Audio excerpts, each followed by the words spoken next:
Hoorah. All right, ladies and gentlemen.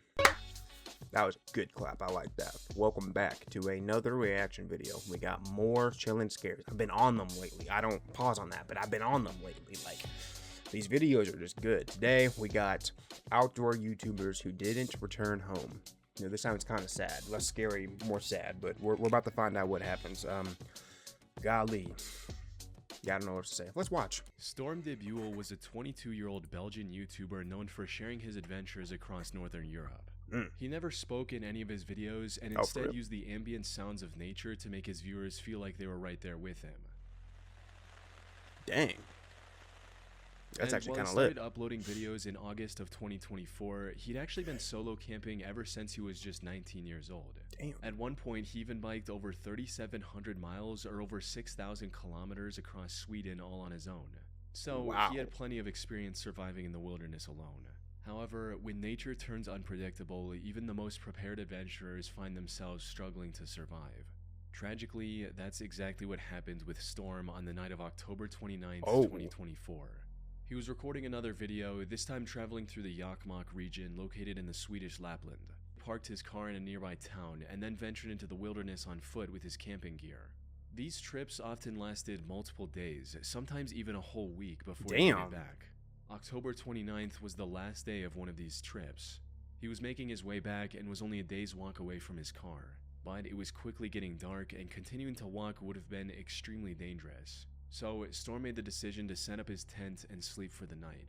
A cold breeze was already sweeping through the region, prompting Storm to mound snow around his tent as a makeshift barrier before going to sleep.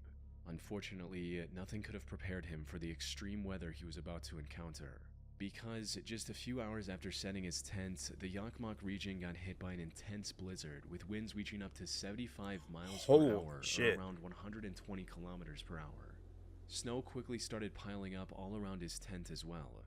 But worst of all, the temperature not only fell below freezing to 21 Fahrenheit or -6 Celsius, the strong wind made it feel as cold as 0 Fahrenheit or -18 Celsius.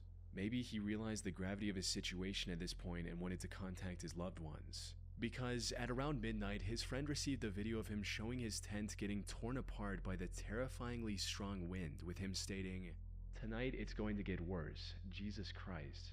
He also called his grandmother right after and reassured her of his safety, stating, "It's snowing heavily here, but don't worry, I'll survive, you know."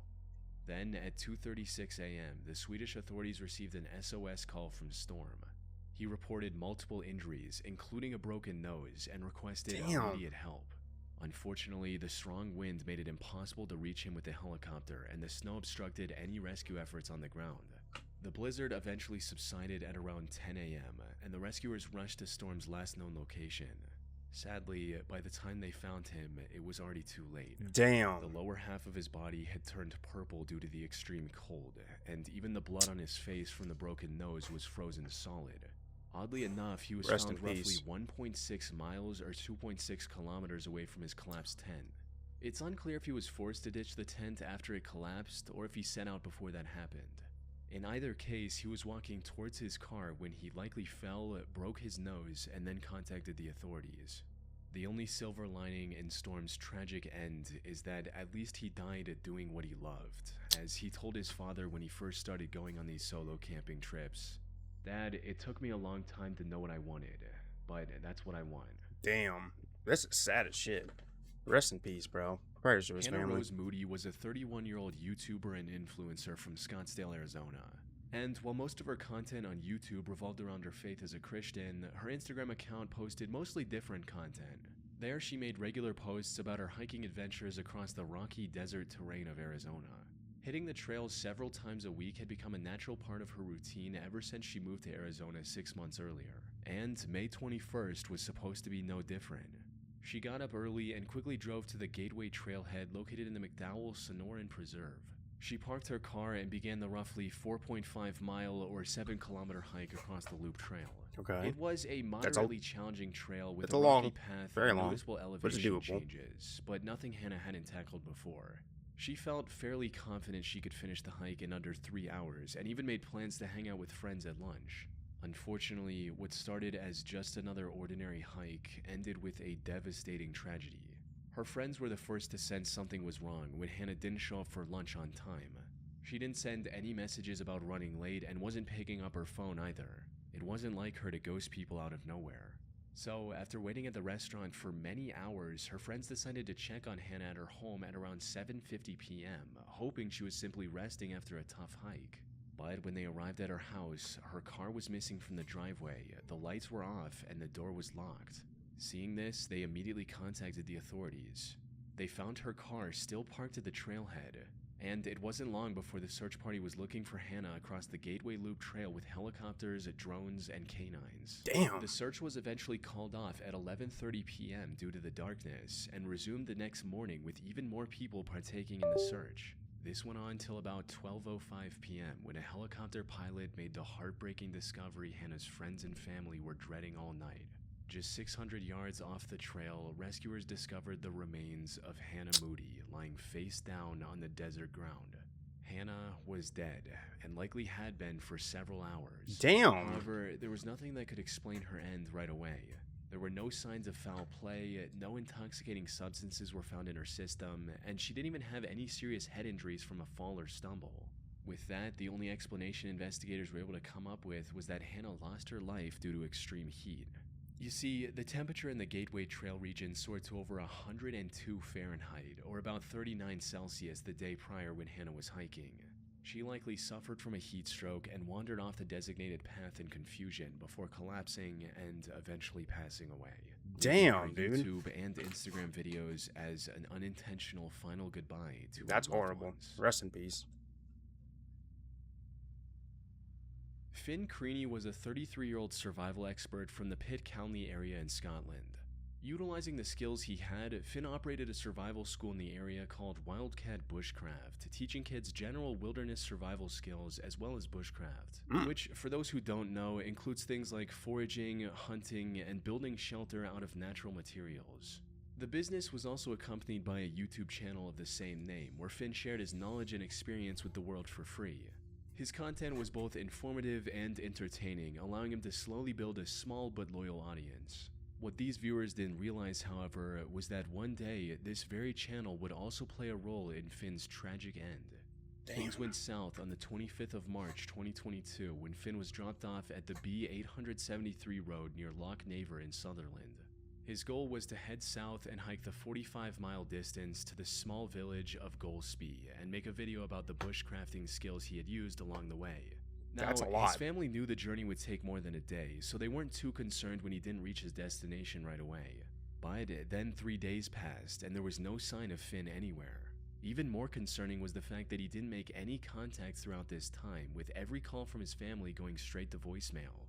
So, on day 3, Finn's father called the police and filed a missing person report, all while holding on to the hope that his son was simply lost, had broken his phone, or was just taking his time on the hike. Naturally. Sadly, that couldn't have been further from the truth. In reality, Finn had somehow vanished from the area without a trace. And despite the police spending months searching the area surrounding Loch Naver, they couldn't find a single clue about his current whereabouts. Finn was even featured on a British unsolved mystery-style show about missing people called Vanished, but that also led nowhere. However, even after a year of fruitless searching, his father Mark didn't give up and kept looking for his son on his own. And after 19 months of following this same routine, he finally found the first real clue: Finn's backpack, partially hidden in the bushes along the bank of Loch Naver. Partially While Mark hidden. disclosed exactly what was inside, it gave him and the rest of Finn's family reason to believe that Finn had tried to take a shortcut across the loch and ended up drowning by accident. So, after searching for his body for a few more months, they made the tough decision to stop searching and accept the fact that Finn was truly gone. Damn, That dude. said, many on the internet find it hard to believe that Finn actually tried to swim across the Naver and lost control in the process. Many asked why a professional survivalist would make such a rookie mistake, especially when he still had a multiple miles-long journey ahead of him, even if he had somehow made it across the Loch Naver. This doubt has given rise to many alternative theories that attempt to explain his mysterious disappearance. These range from fairly out there speculations like Finn doing this to fake his own death and build a new life, to some truly chilling hypotheticals like Finn going into the loch on purpose to end it all. Unfortunately, there just isn't enough evidence to confirm or deny any of these theories. What exactly happened to Finn remains a mystery to this day. Yo. Man, praise to his family, y'all. That's crazy. Was a 36-year-old outdoor YouTuber from Grand Junction, Colorado. His channel, Desert... I want to speak on that. Like, so it was hidden. So, like... I mean, there's no other trace, I guess. But, like, what if someone did that to him and hit his back? You know, I don't know. I guess it's probably more far-fetched than him putting it down and... Damn. Drifter featured content that could only be described as archaeology mixed with exploration. He visited and made videos about any place he found interesting, from thousands years old stone walls to abandoned German spy caves from World War II. Beyond just being educational, his videos also boasted top-tier production quality, helping Andrew amass a massive audience in just 14 months on YouTube. Wow. Most importantly, his viewers loved his content and eagerly waited for the next upload. But then Andrew suddenly stopped posting after his upload in January 2025. Some assumed he was simply taking a break, while others figured the delay was due to his next video taking longer to produce. It wasn't until the 2nd of February that viewers received the truth from Andrew's wife, Evelyn, and it was far worse than any of his fans could have imagined. Andrew had gotten into a horrible car accident. He was waiting at a stoplight on the intersection between 1st Street and North Avenue in Grand Junction while on his way back from shooting a video about the Bears Ears National Monument in Utah on January 31st, 2025. When, out of nowhere, an out-of-control car rear-ended Andrew at an extremely high speed, resulting in his car flipping over and causing severe brain damage. Oh my gosh. He was rushed to a nearby hospital almost immediately. Yo, that shit's so scary. I mean, you're literally stopped at a red light. You're not even moving. And that shit happens to you because of other people. Driving is like a sketchy thing to me, just because you don't know the mindset of people behind like other vehicles, you know? You just don't know. Unfortunately, it was already too late.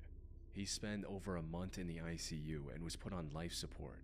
During this time, it became abundantly clear that Andrew sadly had no chance of recovering from his injuries. Damn. So on March 4th at around 10:50 a.m., his family made the difficult decision to let him rest and remove the life support system, keeping him on the edge of life. Yeah, this shit's sad as fuck. This was devastating news for his hundreds of thousands of fans who were blissfully looking forward to his next upload not too long ago. These fans also banded together and raised over $544,000 for Andrew's family in their time of need. Wow. As for the person responsible for the crash, named Ragnar Nicholas Crystal, he was arrested 20 days later on February 21st and was later charged with vehicular homicide and driving under the influence. Of course. He's still awaiting conviction at the time of writing. Put him away for a long time. Forever. Life without parole. They're probably not going to give it to him because I guess it wasn't murder, so I don't know. Nah. You need a hot, 50 years and never get your license again. You'll be hopefully dead by that time. All right, hopefully is a strong word to say. That was wrong. That's not what I meant. Sorry. Golly, it just got me a little heated, though, that people just be doing that. Whatever. That's that, y'all. I hope you enjoyed the video. I mean, enjoy might be a weird word for it. I just, it got me a little emotional, especially with that ending there. I mean, golly, I can't imagine being in that situation, having to make that call. That's horrible. Gosh, but that's that. Rest in peace to the people here. Praise to the family, everyone in here. Yeah. Give Chillin' Scares the love and support they deserve because they made this. We're just watching and reacting to it. That's that, y'all. Hope you guys enjoyed. Take care, stay safe, and be good people. And drive safe, please. Yay!